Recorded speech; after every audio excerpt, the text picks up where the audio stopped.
On September 21st, 2024, at 1 o'clock in the afternoon, Cambridge, Ontario was as ordinary as any weekend. Families were out shopping, children were playing, and the streets were full. Then, without warning, 4 members of the Hells Angels moved through a public parking lot in broad daylight. Their target was a small group of bikers wearing the colors of the Loners Motorcycle Club. Within minutes, the confrontation turned violent. Vests were ripped from bodies, an act considered a deep humiliation in outlaw biker culture. Later, police recovered 17 firearms connected to the suspects. This was not a simple dispute, it was a territorial message, part of a conflict that had been quietly building for decades and erupted again in Ontario in 2024.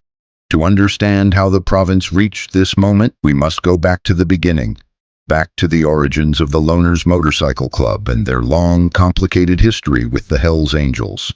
The Loners Motorcycle Club was founded in 1979 in Woodbridge, Ontario by Frank Lenti and Jaro Rosso. The club grew rapidly, becoming one of the largest outlaw motorcycle organizations in the province.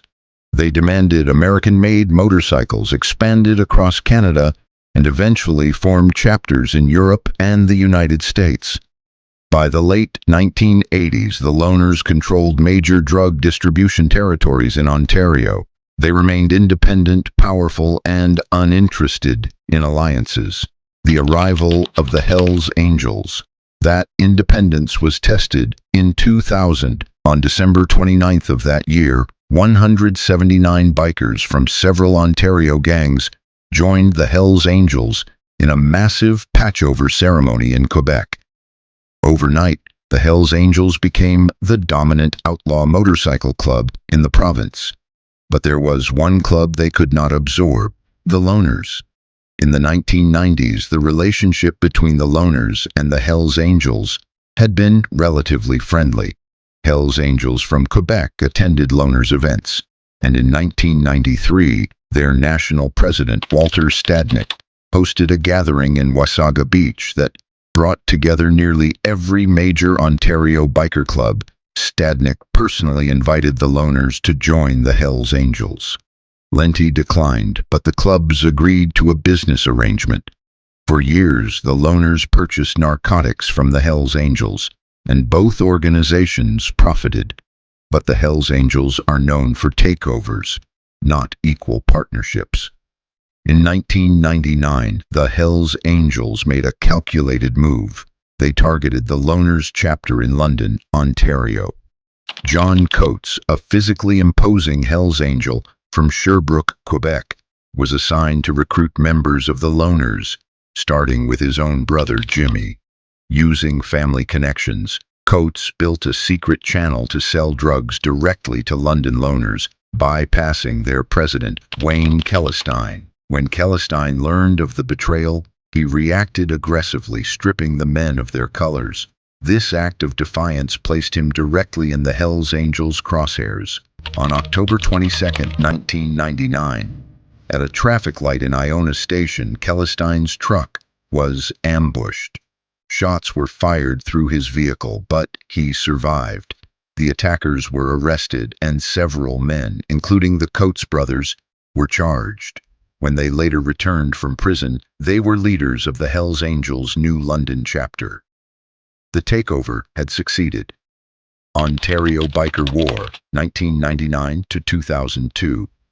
By April 2001, the Hells Angels issued an ultimatum to the remaining Loners. They were no longer permitted to wear Ontario on their patches. The message was simple: submit or be erased. Some Loners joined the Hells Angels. Others, led by Celestine, joined the Bandidos, longtime enemies of the Angels. The result was a violent conflict known as the Ontario Biker War. From 1999 to 2002, tattoo shops, strip clubs, and massage parlors were burned. Shootings and beatings occurred almost weekly. The Outlaws' Woodstock Clubhouse was destroyed in a fire. 15 people were injured. In the most intense period of the conflict, Police eventually shut the violence down through large-scale raids. The Hells Angels emerged as the dominant force in Ontario, controlling the cocaine trade and operating chapters across the province. Despite the losses, the loners never disappeared. In the years that followed, they rebuilt their Canadian presence and expanded internationally. Their independence continued to irritate the Hells Angels, who preferred total territorial control. Tensions resurfaced in 2022 when Ontario police investigated several confrontations involving the loners and the outlaws. In July 2023, a clash in Cornwall left one person shot and two stabbed. Days later, the Outlaws' clubhouse in Brockville burned down. In a suspicious fire, police issued public warnings, urging residents not to approach members of outlaw motorcycle clubs. In July 2024, several Hells Angels and members of their support club, the Red Devils, were charged after an assault and robbery in Hamilton. In August, police seized shotguns, rifles, and body armor during raids on local clubhouses. Then came Cambridge. On September 21, 2024, the Hells Angels confronted the loners in a downtown parking lot filled with families. They stole loners' vests, an act meant to humiliate rivals and assert dominance. Detective Inspector Scott Wade described the incident as shocking, not only because of the violence, but because it occurred in full view of the public. Police acted quickly. In October, coordinated raids across multiple cities seized 17 firearms, ammunition, a prohibited weighted whip, multiple vests belonging to the Hells Angels, cell phones, and stolen property. 5 men were charged, 4 of whom police identified as Hells Angels members. 1 suspect remains wanted. To outlaw motorcycle clubs. Patches represent identity, power, and territory. Stealing a rival's patch is more than theft. It is a declaration of control. According to police, the Cambridge robbery was a clear message. The Hells Angels intend to reinforce their dominance in Ontario. But today's loners are not the same club the Angels pressured in the 1990s. They now operate internationally, have relationships with multiple organizations, and maintain chapters across Canada and the United States. The stakes are enormous.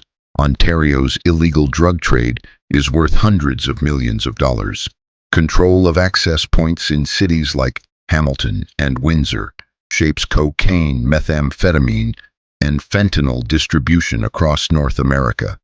Businesses such as tattoo shops, strip clubs, and car dealerships can serve as fronts for laundering money, while extortion adds to revenue. Support clubs are growing as well, providing fresh recruits and resources to larger organizations.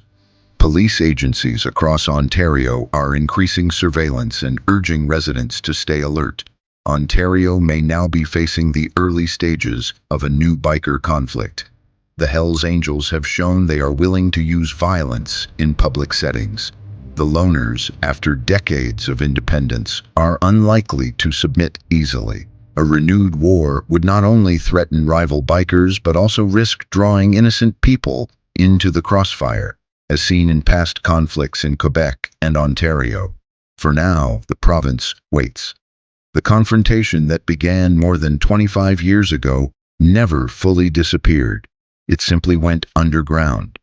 In 2024, it returned to the surface, and once again, all of Ontario is watching.